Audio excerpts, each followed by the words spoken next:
সরকারি নিয়মকে কার্যত বুড়ো আঙুল দেখিয়ে চলছে অবৈধ পুকুর খনন। এমনই অভিযোগ উঠল মালদা জেলার চাঁচল ২ নম্বর ব্লকের ভাকরি গ্রাম পঞ্চায়েতের গৌরীপুর গ্রামে। সূত্র মারফত জানা গিয়েছে, সরকারি নিয়ম রয়েছে ২ থেকে ৩ ফিট কাটার, সেখানে কাটা হচ্ছে ৫ ফিট। সেই মাটি বিভিন্ন এলাকায় চড়া দামে বিক্রি করছে মাটি মাফিয়ারা। নিয়মকে তোয়াক্কা না করে কিভাবে মাটি কাটছে, কার মদতে অবৈধভাবে মাটি মাফিয়ারা মাটি কাটছে, তা নিয়ে প্রশ্ন উঠছে সাধারণ মানুষদের মধ্যে। তবে একাধিক ট্রাক্টরের ও ট্রলিগুলির নেই নম্বর প্লেট।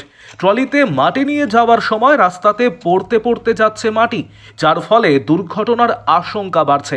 আর এই সকল মাটি মাফিয়াদের এলাকায় এতটাই দাপট যে সাধারণ মানুষ এদের অবৈধ মাটি কাটার বিরুদ্ধে প্রতিবাদ করার সাহসই পায় না। বিজেপির অভিযোগ, তৃণমূলের মদতেই চলছে অবৈধভাবে মাটি কাটা। পাল্টা সাফাই দিয়েছে তৃণমূল, অবৈধভাবে মাটি কাটা হলে প্রশাসন পদক্ষেপ নেবে। আর যা নিয়ে শুরু হয়েছে রাজনৈতিক তরজা।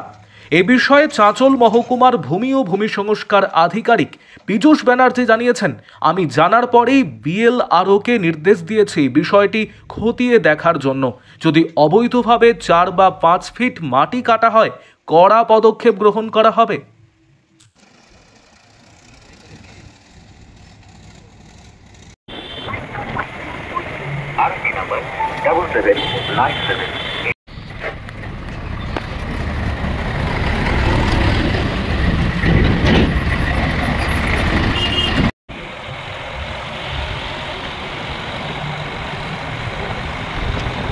যে মাটি নিয়ে যে দুর্নীতি বা মাটি কাটা নিয়ে যে দুর্নীতির নতুন কোনো ঘটনা নেই।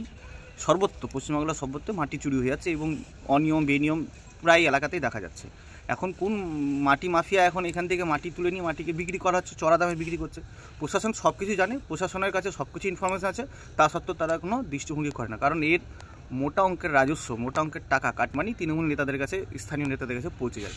তাই জন্য এই সমস্ত কিছুর কোনো পদক্ষেপ হচ্ছে না। তবে আগামী দিনের যে পরিস্থিতি আছে, আগামী দিনে পশ্চিমবাংলার ভবিষ্যৎ খুব অন্ধকার। কারণ এই সরকার কোনো মতেই চায় না যে এই সমস্ত কিছু থেকে প্রতিকার হোক, আমার মানুষের এই সমস্ত কিছু থেকে মানুষের সমাধান পাক। কারণ চুরি রাজত্ব চলছে, মাটি থেকে বালি। প্রশাসনিকভাবে কেউ কোনো সময় মাটি কাটার অনুমতি দিতে পারে না এই ৬ ফিট কাটার। উনি সরকারিভাবে নিয়ম ঠিকই দিয়েছেন, কিন্তু আমি বারে বারে বলছি মাটি মাফিয়া রাজত্ব চলছে, যার জন্য তারা অনিয়ম বেনিয়মের কাছে এই বেনিয়মে কাটার জন্য সরকারি আমলা থেকে শুরু করে স্থানীয় তৃণমূল নেতাদের কাছে মোটা অঙ্কের টাকা পৌঁছাচ্ছে। এটাই হচ্ছে তৃণমূলের সংস্কৃতি, এ করে এই দলটা চলছে। আর তৃণমূল অনেক কিছুই বলে, কিন্তু বাস্তবায়নে তা থাকে না। তাদের পকেট গরম দেখে বোঝা যায় এবং তাদের পোশাক আশাক দেখে বোঝা যায় তাদের আয়ের কী সোর্স, তারা কীভাবে টাকা কালেকশন করে। একজন নির্বাচিত জনপ্রতিনিধি হোক বা তৃণমূল নেতাদের যেরকম তাদের চেহারা এবং যেরকম তাদের ঠাটবার, তাদের দেখে বোঝা যায় কোথা থেকে তারা এই সমস্ত কিছু কালেকশন করে।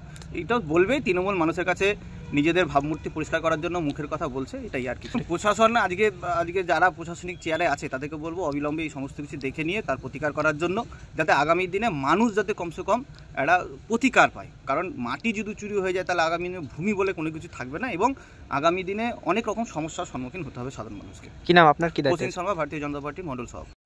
কিছু জানা নেই, নিয়ম আছে ৩ ফিট বা ২.৫-৩ ফিট কাটার। এবার যদি ওখানে ৫ ফিট কাটে, আমি কালকে এসডিওর সাহেবকে ফোন করছি, যেহেতু ওটা চাঁচল 2 এর ব্যাপার করছে।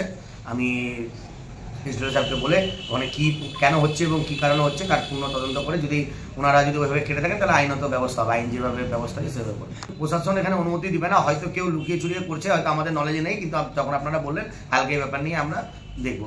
দেখেন, বিজেপি বলে তো কিছু নেই এখন এখানে আমাদের সাব ডিভিশনে। ওরা এগুলো খবরে আসার জন্য নিজেরা একটা খালি বলছে, মন্তব্য করছে, ওদের ব্যাপারে কিছু ব্যাপার নেই। কি নাম আপনার? অঙ্কুর পোদ্দার। কি দায়িত্বে আছে? পঞ্চায়েত সমিতির পূর্ত কর্মকর্তা।